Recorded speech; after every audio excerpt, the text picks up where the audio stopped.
Bonjour à tous, c'est Cap. Aujourd'hui, nouvelle vidéo. Alors, cette vidéo, je ne vais pas dire que j'attendais, mais c'est vrai que, comme vous le savez, pendant longtemps, j'ai été un droitard.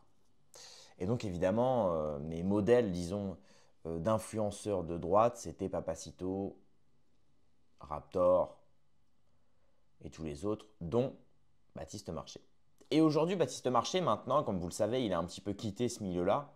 Enfin, en tout cas, il est toujours sur la même idéologie, hein, la droite conservatrice catholique, disons, légèrement américanisée, même fortement américanisée. Et donc, Baptiste Marché, il s'est un peu éloigné de toute cette droite-là, hein, disons, française, qu'il trouvait un petit peu trop molle et trop lâche, pour faire finalement son American Dream, puisqu'il s'est expatrié au Texas. Il lui a raison d'ailleurs. Je crois que ça marche bien pour lui. Et donc, il participe à des émissions, des podcasts avec quelqu'un qui s'appelle Le Guise. Ils font des podcasts quasiment, j'ai envie de dire, hebdomadaires. Alors, dans ce podcast-là, ils évoquent plusieurs sujets, dont effectivement le conflit israélo-iranien. Ils parlent aussi de la Palestine. Je pense que c'est intéressant de regarder un petit peu cet extrait-là, puisque c'est un peu pour situer l'avis de Baptiste Marché et donc globalement de la droite, et vous allez le voir, on va en parler dans cette vidéo, de la droite sur le conflit en Orient. Voir qu'il y a énormément de... Je pense qu'ils ne réalisent pas tous les enjeux qu'il y a dans ces conflits-là. Et vous allez le voir, surtout Le Guise. Autant Baptiste Marché, il a une position, parce que j'ai déjà regardé l'extrait avant la vidéo, mais Le Guise, Baptiste Marché, il a une position assez respectable, vous allez le voir. En gros, lui, il s'en branle, quoi. Et je pense que c'est l'avis que devrait avoir n'importe quelle personne, disons lambda, vous savez, la masse un petit peu. Si tu n'es pas un spécialiste des enjeux politiques et que tu ne te passionnes pas pour les enjeux géopolitiques, globalement, tu n'en as pas grand-chose à faire des conflits de pays assez lointains. Bon, voilà quoi. Si tu es un Européen en plus. Et là, le Guise, le problème, c'est que le Guise, vous allez le voir, et ça reflète d'ailleurs énormément le sionisme à droite, c'est-à-dire que comme les gauchistes soutiennent massivement la Palestine et les peuples opprimés, donc les populations pauvres, les populations opprimées, les populations, etc., qui n'ont pas les moyens de répondre à l'agresseur. Eh bien, ce qui est assez marrant, c'est que Le Guise, et donc beaucoup de gens de droite, comme ils détestent les gauchistes de manière compulsive, de manière complètement irrationnelle. C'est-à-dire qu'ils n'aiment pas juste l'idéologie de gauche parce qu'il y a des choses qui ne vont pas, mais ils reconnaissent quand même qu'à la gauche, il y a quand même certaines idées bonnes et d'autres qui sont mauvaises. De même qu'à droite, il y a certaines idées bonnes, certaines idées mauvaises. C'est complètement irrationnel. C'est-à-dire, le mec est de droite, comme il déteste les gauchistes, il va détester tout ce qu'aime le gauchiste. Donc, il ne va pas aimer la Palestine, il ne va pas aimer les peuples opprimés, il ne va pas aimer les peuples qui souffrent, il ne va pas avoir la moindre compassion puisque comme ces peuples-là sont soutenus par la gauche française et que la gauche française c'est pas bien, c'est lâche, c'est faible, c'est le jeunisme, etc., c'est le parasitisme, eh bien je ne vais pas soutenir la Palestine, je ne vais pas soutenir ceci, ceci, cela. Et pire, je vais détester la Palestine.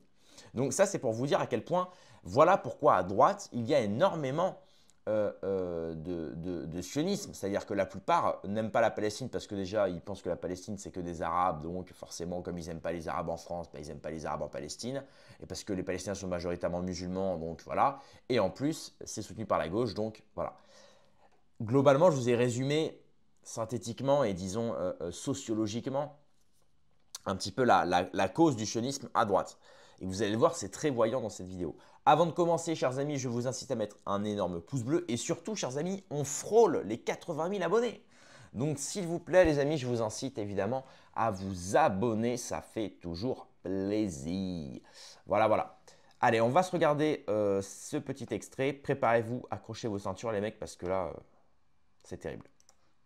C'est un sujet dont toi, Baptiste, tu voulais parler, Baptiste, qui t'a énormément énervé ces derniers temps. Ah mais j'en peux plus surtout, j'en peux plus. Comme vous le savez, l'Iran et Israël sont rentrés en guerre en se bombardant mutuellement. L'armée israélienne a demandé à la population de rester à proximité des abris, alors que les attaques iraniennes ont fait 10 morts et plus de 200 blessés depuis samedi soir, selon les services de secours. En Iran, où des sites ont été attaqués dimanche à Téhéran, le ministère de la Santé évoque un bilan de 120 morts et plus de 900 blessés. Bon, je ne vais pas vous donner plus de détails techniques, mis à part ces chiffres concrets, car je n'ai pas envie de dire de conneries. Mais qu'est-ce que tu penses de cette situation, toi, Baptiste? Non, en fait, moi, ce qui m'en fout, c'est que je n'en peux plus. En fait, je sature de ce conflit-là. Je sature facture de la prise d'otages intellectuelle sur tous les réseaux, sur toutes les chaînes de télé en permanence sur ce conflit. On n'en peut plus en fait. Enfin, moi, je n'en peux plus. C'est vraiment le monde entier tourne autour de Israël-Palestine. Mais putain, mais à un moment, il faut qu'on ressente le truc. Vous savez ce que c'est Israël? Vous savez ce que c'est la Palestine? Israël, c'est la 28e puissance économique mondiale. Ils sont derrière la Belgique, d'accord? Mais vraiment, hein. Et la Palestine, c'est 5 millions d'habitants. D'accord? C'est moitié moins que la Suisse. Est-ce que vous pensez que si la Belgique et le Luxembourg ont un conflit, le monde entier va s'arrêter de tourner? Non, on n'en peut plus de vos pays insignifiants de merde qui se foutent sur la gueule depuis des siècles. Et le monde entier, le monde, et surtout le monde chrétien, parce que c'est ça le pire. Parce qu'en Chine, ils s'en battent les couilles. En Inde, ils s'en battent les couilles. Même dans les pays musulmans, ils s'en battent les couilles. Et nous, le monde chrétien doit choisir son camp. C'est obligatoire, moralement. Putain, mais c'est insupportable. Il y a eu 60 000 morts en 10 ans dans le conflit israélo-palestinien. Environ, selon les estimations de Gaza, qui est les chiffres pris par l'ONU. Bon, alors même à 10 000 près, alors il y en a 10 000 de moins, 10 000 de plus. Prenons la tranche moyenne, 60 000 morts en 10 ans. Vous savez combien il y a eu de morts en 10 ans au Yémen? 400 000. 400 putain de 1000 morts au Yémen. 150 000 morts dans les combats. 150 000 morts dans les combats. 277 000 morts civils à cause de la famine, de manque de soins, etc. Mais est-ce que vous êtes ne serait-ce que capable de dire à quoi ressemble le drapeau du Yémen? Non, parce que personne ne l'agite en permanence, ni dans les rues, ni dans les commentaires, ni dans les statuts Facebook, etc. Le drapeau palestinien est partout. Les Yéménites, apparemment, c'est quoi? On s'en bat les couilles. Putain, depuis les années 90, il y a eu 6 putains de millions de morts au Congo. 6 millions. Putain. Pas 60 000. 6 millions. Mais putain, ils sont où les Congolais avec leurs drapeaux, etc. Putain, non mais sérieusement, non. Attends, mec, je suis sûr qu'en France, il y a plus de Congolais qui ont sorti des drapeaux palestiniens que des drapeaux congolais. Mais évidemment, c'est insupportable, obligé de. Et alors, t'as les deux camps de la loose, parce que franchement, c'est ça qui te prennent la tête dans les. Le pire, c'est pas ces pays-là. Moi, c'est pas le problème de ce que fait Israël ou de ce que fait la Palestine. Le problème, c'est leur diaspora insupportable. Alors, tu as soit la diaspora juive à travers le monde qui est dans les va en guerre, il faut que tout le monde aille faire la bagarre pour Israël, parce que d'un seul coup, la civilisation judéo-chrétienne est en danger. Alors, quand c'est les chrétiens du Congo ou les chrétiens yézidis, etc., il n'y a pas de civilisation judéo-chrétienne. Hein. C'est que quand les juifs se font tuer. Ou alors, c'est l'international marxiste islamo-gauchiste de la loose, d'accord? Insupportable. Oh, Gaza, il y a un génocide, mais 60 000 morts, vos conflits de merde qui tuent personne, arrêtez, c'est insupportable, putain. Alors on va dire, oh, tu te rends compte, il a dit que ça tue personne, ah bah ouais, j'aimerais bien. Mais je viens de vous donner des exemples, 6 millions au Congo, putain, 400 000 au Yémen. Oui, à côté, comparativement à ce qui se passe ces 20 dernières années dans le monde, votre conflit ne tue personne. Ça concerne des micro-pays pourris qui n'ont aucune force, qui n'ont aucune importance dans la sphère géopolitique mondiale normalement, qui devraient n'avoir aucune importance. Ça concerne des chiffres ridicules et le monde entier est en PLS de, ah, attention, c'est soit même les Palestiniens, mais franchement, mais sérieusement, quand on voit vos manifs de merde avec des espèces de salopes de 50 kilos avec des mèches violettes qui mettent le kéfier, mais vous avez pas honte? C'est ça que c'est votre habit traditionnel. Voilà. Alors, je fais juste une petite pause là, parce qu'il y a 2-3 petits trucs à dire. Alors, effectivement, sa position, moi, je la trouve pas saugrenue. Hein. Je la trouve pas saugrenue, sa position. Moi, j'ai un ami, et il est un petit peu sur la même ligne. Hein. Et je lui demande pas forcément de soutenir. Je pense, comme je vous l'ai dit, que le français moyen, vous savez, celui qui bosse, celui qui a une famille à nourrir, qui se divertit un petit peu par-ci, par-là. Bon, moi, je ne suis pas sûr qu'il ait besoin de soutenir corps et âme la Palestine ou Israël ou quoi que ce soit. Pas forcément. Là, par contre, où Baptiste, pour moi, je pense, se trompe un petit peu. Et c'est là où je disais, justement, la plupart des gens qui s'en foutent de ce conflit-là ne comprennent pas les enjeux. Il faut comprendre que aujourd'hui, lui qui habite en Amérique, il devrait le savoir, le poids de l'AIPAC aux États-Unis et notamment sur Trump. L'AIPAC, pour vous dire, c'est un lobby israélien très très puissant. C'est l'équivalent du CRIF en France. Et c'est marrant de voir qu'en France, vous regardez tous nos politiciens, ils sont tous couchés face à Israël. Ils prennent tous position pour Israël. Les politiciens mainstream, courants. Et si vous avez le malheur, comme Mélenchon, même pas d'être contre Israël, mais simplement de manifester un petit peu de soutien à la Palestine, notamment pour les civils, on vous traitera d'antisémite.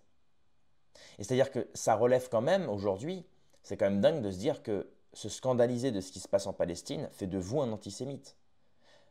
Aujourd'hui, il y a des lois, il y a des députés qui veulent faire voter des lois pour faire passer l'antisionisme pour de l'antisémitisme, et donc évidemment de l'antisionisme condamnable, réprimable, répréhensible plutôt. Et ça, c'est juste dingue. Donc quand on voit ce qui se passe en France avec regardez Retailleau qui fait la guerre aux musulmans en disant on veut interdire le voile à l'école, on veut interdire le voile dans le sport. Et après, on découvre, avec quelques photos, qu'il serre la main au grand rabbin de Paris ou de France avec une kippa sur la tête. Manuel Valls qui dit à l'époque où il sortait avec sa femme juive, il disait Israël, voilà, c'est ma terre, c'est ma, voilà, je suis juif spirituellement, des trucs comme ça. Bigard, c'est pas un politicien, mais Bigard qui s'est converti pour sa femme. Et encore une fois, moi, j'ai rien contre les juifs. Moi, je suis pas bête et méchant à amalgamer Netanyahou, les élites juives américaines, les sionistes, etc. Non, pas du tout. Je ne ferai jamais l'amalgame bête et méchant. Mais il faut comprendre aujourd'hui le poids de ce lobby-là en France, qui plus est, qui s'appelle le CRIF, et notamment en Amérique, qui s'appelle l'AIPAC. Il faut le comprendre. Et moi, je pense que c'est ça, c'est qu'ils ne réalisent pas aujourd'hui qu'aujourd'hui, effectivement, il faut qu'on se libère de ça. Il faut qu'on se libère de ces lobbies-là qu'on peut traduire en français par groupe de pression. C'est la traduction originelle. Hein. Lobby en français, c'est groupe de pression. Et historiquement, ce sont des groupes, des élites qui font pression sur les politiques pour influencer justement les lois, les politiques du pays, etc. Et ça, il faut bien le comprendre. Mais sinon, globalement, pour l'instant, en tout cas, c'est assez admirable sa position. C'est-à-dire, voilà, il se dit littéralement que lui, il s'en fout, quoi. Surtout qu'il a très bien dit, effectivement. Là, le judéo-christianisme est en action quand il s'agit de sauver toute la population israélienne. Quand il s'agit de sauver les chrétiens congolais, quand il s'agit de sauver les chrétiens palestiniens, là, il n'y a plus rien, quoi. Les chrétiens libanais, etc., là, il n'y a plus rien. Là, il n'y a plus rien. Donc, effectivement, il y a un deux poids, deux mesures assez hallucinant. Qui est fait porté par des merdes LGBT si laïques. C'est ça qu'il veut Allah, c'est ça qu'il veut le Hamas. Franchement, il est fier là, Allah, de voir ça, bordel de merde. Putain, mais c'est insupportable. Et de l'autre côté, après, à la différence de la Belgique. De l'autre côté, c'est les Israéliens qui sont là en mode d'un seul coup, il faut que le monde entier il balance des bombes. Ils bombardent l'Iran en sachant que derrière, il va falloir qu'on les aide parce que c'est toujours pareil. Ils commencent des conflits et puis derrière, le monde entier doit venir les aider. Mais putain, mais c'est insupportable. Alors qu'ils n'ont jamais aidé personne. Jamais Israël n'a aidé personne. Ils sont Israël pour aider les autres là. Jamais. C'est que pour leur cul. Donc c'est insupportable. Et alors, je dirais même c'est pire. Israël a comme eu la bombe grâce à nous. Ils ont eu l'arme nucléaire grâce à nous. Je rappelle quand même que la France a été infiltrée par des agents israéliens pour pouvoir créer leur propre arsenal nucléaire. Et pour ça, je vous incite à regarder mon interview avec Gérard Chevrier, la toute première, sur l'assassinat de Kennedy, où il révèle justement le dossier Kennedy, un des présidents américains, d'ailleurs le seul qui était chrétien, qui révèle justement qu'il s'est opposé à ce que Israël détienne l'arme nucléaire. Et donc là, étonnamment, quand c'est Kennedy qui s'oppose à l'arme nucléaire israélienne, alors là, étrangement, il se fait assassiner quelques mois après. Et d'ailleurs, tous les dossiers sont déclassifiés qui prouvent bien effectivement que c'était un des indices, en tout cas, de l'assassinat de Kennedy. Et par contre, quand c'est l'Iran qui commence à améliorer son arsenal nucléaire, alors là, c'est la fin des temps. Là, tous les politiciens doivent se montrer contre. Sinon, oulala. Et par contre, quand il s'agit de dire à Israël, ok, si l'Iran se dénucléarise, par contre, Israël le fait aussi. Alors là, non, parce que Israël, c'est une démocratie. Parce que Israël, c'est la technologie. Parce que Israël, c'est la bienveillance. C'est pas possible. C'est pas possible.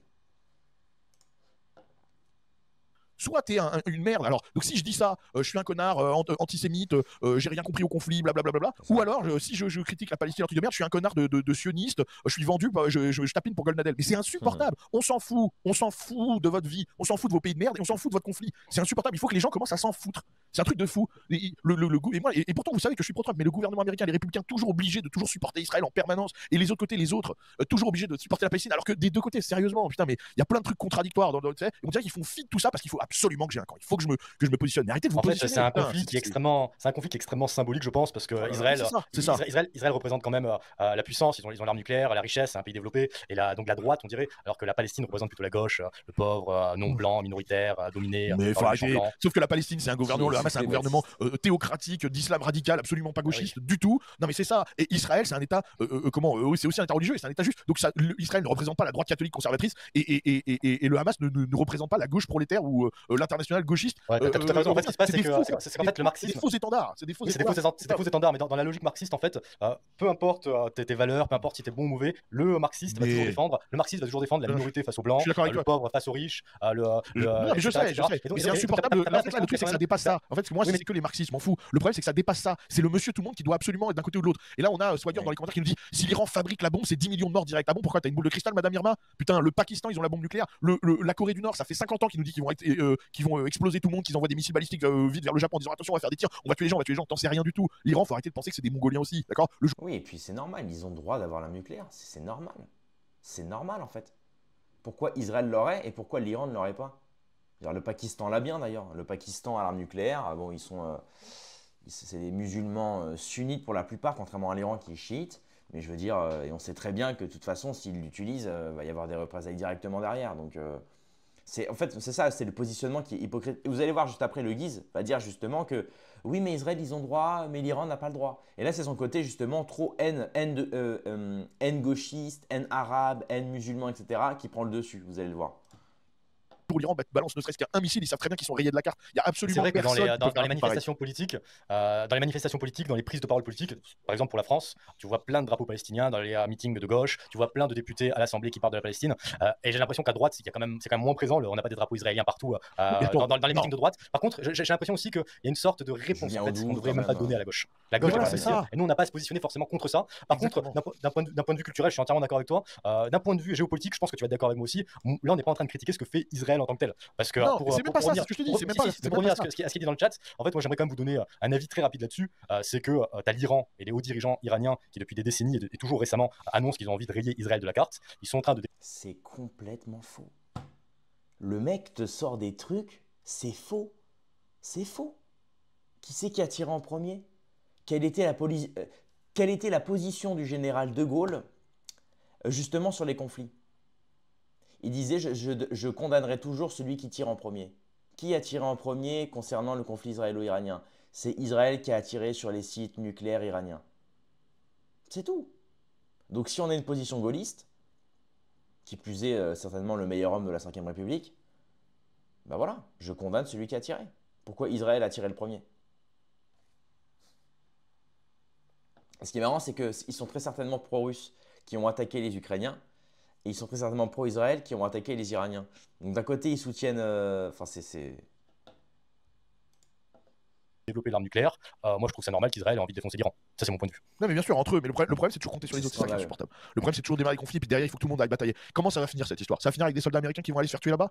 C'est insupportable, tu vois. Pourquoi? Pour des pays à la con. Alors c'est fini maintenant. Moi, je te dis, vous voulez mon avis? Parce que vu qu'il faut absolument se placer. Voilà. C'est quoi ton avis? C'est quoi ton avis? Mon avis, c'est qu'en fait, ces pays méritent pas d'exister. Voilà. Ça devrait être des États latins. Puisque vous n'êtes pas capable de jouer gentiment, et ben je confisque les jouets. C'est terminé. On vous a donné ces pays. On vous a donné. Non, c'est écrit dans la Torah que notre truc, c'est Dieu qui nous l'a donné. Non, non, non. Il vous a rien donné du tout. C'est nous qui vous a donné Israël dans les années 50. C'est nous qui vous avons laissé avoir un pays. Dieu, il vous a rien donné. Arrêtez avec ça. C'est écrit dans votre bouquin. Qu'est-ce qu'on a à foutre? Qu'est-ce que j'en ai à branler que c'est écrit dans votre bouquin? Et la Palestine, non, mais on était là depuis des milliers d'années ou je sais pas quoi. Même le mot Palestine, ça a été inventé par les Romains, bande de trous de balles. Même le mot Palestine n'existe Pour faire pas. chier les juifs. Mais oui, alors arrêtez. C'est des pays qu'on vous a donné. Oui, alors là, pour le coup, pareil, là, je suis pas vraiment d'accord, puisque Baptiste Marchais, c'était l'un des premiers, un des premiers, c'était un des plus connus, en tout cas à droite, à défendre la France, ses frontières, à défendre une culture, une tradition.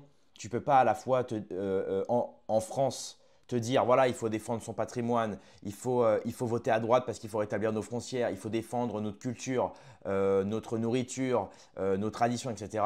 Et de l'autre côté, quand les Palestiniens font la même chose en défendant leur culture, leur patrimoine, parce que maintenant ça fait des années et des années qu'ils sont en Palestine, qu'ils ont créé leur propre culture, leur tradition, etc. en se basant sur leur religion et sur les origines ethniques qu'ils ont, tu ne peux pas à la fois dire, bah non, là les Palestiniens, ils n'ont pas le droit. Parce que Israël fait littéralement, empêche littéralement les Palestiniens de vivre sur leur propre terre, ils détruisent leurs frontières, ils les humilient, ils les martyrisent, et justement ils les empêchent de vivre pleinement en tant que Palestiniens.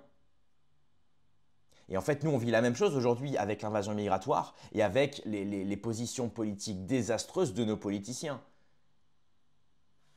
Donc d'un côté, là, pareil, c'est pas très logique de défendre les frontières et de défendre justement le nationalisme en France et de ne pas le faire pour les Palestiniens. C'est-à-dire, moi, c'est la seule raison pour laquelle je suis pro-palestinien. En réalité, moi, j'ai pas grand-chose en commun avec les Palestiniens. J'ai pas grand-chose en commun avec les Israéliens. Par contre, effectivement, les Palestiniens, eux, défendent leurs terres, défendent leurs frontières, leur culture, leur tradition, leur religion. Je fais la même chose en France. Je défends le bon sens. Le bon sens, celui de vivre pleinement, d'avoir le droit d'exercer un métier, d'avoir le droit d'exercer une passion, de pratiquer des rites, de pratiquer des mœurs, d'avoir une culture, etc. Donc là, pareil, je trouve pas ça très... c'est un petit peu le paradoxe un petit peu des droitards, quoi. D'accord, ça devrait être des États, ça devrait être des États Oui. d'Orient, avec une libre, un culte libre, c'est-à-dire que vous avez le droit d'aller à la mosquée, vous avez le droit d'aller à la synagogue, mais vous faites chier personne. Voilà, on récupère le tombeau du Christ, on récupère ces pays et vous arrêtez de casser. Parce qu'en fait, ça fait, vous nous cassez les couilles. C'est vraiment, on dirait, les deux abrutis du fond de la classe là, tu sais, qui peuvent pas s'entendre et toute la classe doit, non mais et qui font ralentir tout le monde. Donc en fait, j'en prends un, j'en mets un dans chaque coin et maintenant c'est terminé, c'est la maîtresse qui décide. Voilà, vous voulez mon avis, vous ne méritez pas vos pays de merde. Voilà, vous savez pas Momo d'un gérer, côté, vous Kevin de créez l'autre. des conflits mondiaux, alors qu'à la base c'est des embrouilles de sémites, c'est des embrouilles, vous êtes des cousins. D'accord. Et nous, les Blancs, la civilisation, parce que toute la technologie en Israël, etc., elle vient d'où? Faut arrêter un moment aussi. Hein, d'accord. C'est nous, c'est les Blancs Des occidentaux États-Unis, qui avons tout fait, putain de merde. D'accord. On vous a créé des pays. Si vous avez des chiottes propres pour chier là-bas, c'est grâce à nous. Si vous avez de l'eau courante, c'est grâce à nous. Si vous avez des avions pour vous foutre sur la gueule, des missiles, c'est grâce à nous. Et maintenant, il faut que le monde entier tourne autour de vous. Donc, vous ne méritez pas vos pays. Voilà, vous ne méritez pas vos pays. Donc, Voilà, donc bref, après, il dit globalement la même chose. Donc, assez intéressant. Maintenant, pareil, il y a aussi énormément d'enjeux. Je veux dire, parce que là, il parle de l'écho mondial que fait le conflit israélo-palestinien, mais c'est normal parce que Israël, Palestine et même l'Iran, aujourd'hui, regardez l'Iran, regardez qui ils fournissent. Vous regardez ce que fournit l'Iran. L'Iran fournit énormément de pétrole à des pays, évidemment, qui leur sont alliés, mais pas que. Ils fournissent des matières premières à la Russie, fut un temps à la Turquie, mais il y a eu beaucoup de pression américaine, à la Chine. Ils sont soutenus évidemment par la Corée du Nord et le Pakistan qui sont aussi des armes nucléaires, enfin qui sont aussi des pays nucléarisés. Donc voilà, tout ça c'est assez marrant quoi. C'est de voir qu'en fait derrière il y a des enjeux aussi stratégiques et des enjeux énergétiques comme dit Delavier. C'est comme le conflit ukraino-russe. Pourquoi finalement Poutine veut revoir Odessa et notamment la mer du sud ukrainienne? Parce qu'évidemment c'est là qu'il y a les ports. C'est là qu'il y a aussi les entrées maritimes, etc. Donc forcément, ça permet de rapporter plus d'oseille. Tout ça, c'est des questions aussi énormément financières. Il y a la dimension religieuse de Netanyahou, le côté messianique, etc. Le grand Israël, bien évidemment. Mais c'est avant tout des enjeux stratégiques et géopolitiques. C'est évident. Donc voilà. Et là, j'ai l'impression effectivement que leur avis est pas mal, genre c'est l'avis moyen d'un type, bon voilà, mais effectivement ils n'ont pas l'entièreté ils comprennent pas l'entièreté en fait de la situation. Donc bon, surtout le Guise quoi. Baptiste Marchais a l'air assez honnête dans sa démarche, mais le Guise c'est vraiment irrationnel quoi. C'est le mec, bon, c'est comme c'est des Arabes, c'est des musulmans, bah non j'aime pas. Oui mais c'est pas ça en fait le problème. Le problème, c'est qui soutient qui soutient quoi, qui apporte qui à quoi, qui apporte quoi à qui, etc. Et tu comprends très vite, en fait, tu comprends d'ailleurs pourquoi telle puissance soutient telle autre puissance, etc. Évidemment. Donc voilà. Bref, c'est tout pour cette vidéo. Je pense qu'on a bien résumé la situation. Et donc j'espère que j'ai convaincu certaines personnes qui sont peut-être pas forcément favorables à la Palestine de comprendre pourquoi en réalité, si vous défendez vos frontières et votre pays, vous devez soutenir simplement la Palestine, symboliquement parlant. On ne vous demande pas de soutenir le Hamas et de brandir des drapeaux. Absolument pas. Moi-même, je ne le fais pas. Mais par contre, c'est de défendre le bon sens, la morale et surtout de soutenir la libération de tous les pays, l'indépendance de tous les pays. Et ça commence par la France en se libérant notamment de certains groupes de pression, comme je les ai appelés au début de la vidéo. De même pour les Américains, je souhaite la libération, justement, la dé-AIPACisation, disons, de l'Amérique. C'est très important. Voilà. C'est tout pour cette vidéo. Merci d'avoir suivi. Rendez-vous dans quelques heures demain pour une prochaine vidéo. Paix et amour sur mes amis et mes ennemis, et surtout sur mes ennemis.